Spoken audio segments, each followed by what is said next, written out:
હવારમાં ચા પાણીના ટાઈમે તમે મારા ઘર ચા પીવા આવતા રહો છો, એટલે કોક દાડો તમારા ઘર તો રકેબી ભજો ચા પાવ, શરમ નહીં આવતી તમને? ચા પીવા નહીં આવ્યો, કોમનું કહેવા આવ્યો તો કીધું છો કોમનું સેટિંગ થયું કે ના થયું. એટલે રોજ તમે કોમનું જ કહેવા આવો છો અને રોજ આવીને ચા પીધો છો.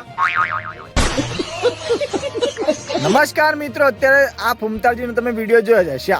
એ વિડીયો એ જૂનો વિડીયો છે, પણ મિત્રો જૂના વિડીયોથી લઈને તમને ખબર પડશે કે એમના સૂરમાં, એમના કંઠમાં કેટલો બદલાવ આવ્યો છે. મિત્રો અત્યારના તમે વિડીયો જુઓ તો તમને ખબર પડે કે એમાં અને જે જૂના ફૂમતાજી એમાં કેટલો ફેરફાર થયો છે. પણ મિત્રો ફેરફાર ભલે ગમે તેટલો હોય, પણ એમનો સ્વભાવ ભલે એકના એક જ છે. પહેલાં જેવો હતો એવો જ સરળ સ્વભાવ એમનો અત્યારે જ છે.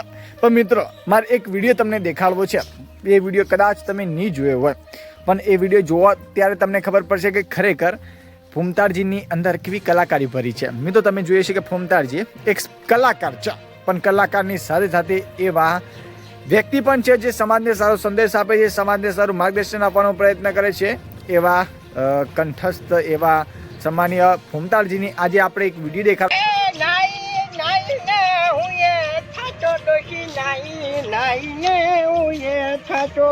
મારું નાયેલું મજરે નાયું રે ઓ ડોશી તારી મન માયા લાગી. તો મિત્રો વિડીયો કેવો લાગ્યો? સારો લાગ્યો તો લાઈક તો કરતા જ જજો. પણ ફૂમતાજીની આવી નવી કોમેડી જોવા માંગતા તો સબસ્ક્રાઈબ કરી લેજો. પણ મિત્રો ફૂમતાજી જે રીતે ગીત ગાય છે એ રીતે અત્યાર સુધી મેં કલાકારને કોઈ દિવસ ગાતા નહીં જોયા. અને ખરેખર એ જેમ કે અત્યારે નહીં લોકો બધા માઇક પકડીને ગાતા હોય, એમાં અમુક લોકોના અવાજ સારા હોય, પણ ફૂમતાજી તો ખાલી નોર્મલ વિડીયોમાં આટલો સરસ અવાજ આવે છે. તો એ જ્યારે સ્ટેજ ઉપર આવતા હશે ત્યારે કેવો અવાજ આવતો હશે તો મિત્રો તમે અંદાજ લગાવી શકો છો. તો મિત્રો આ છે એમનો કમાલ, આ છે એમનો ધમાલ.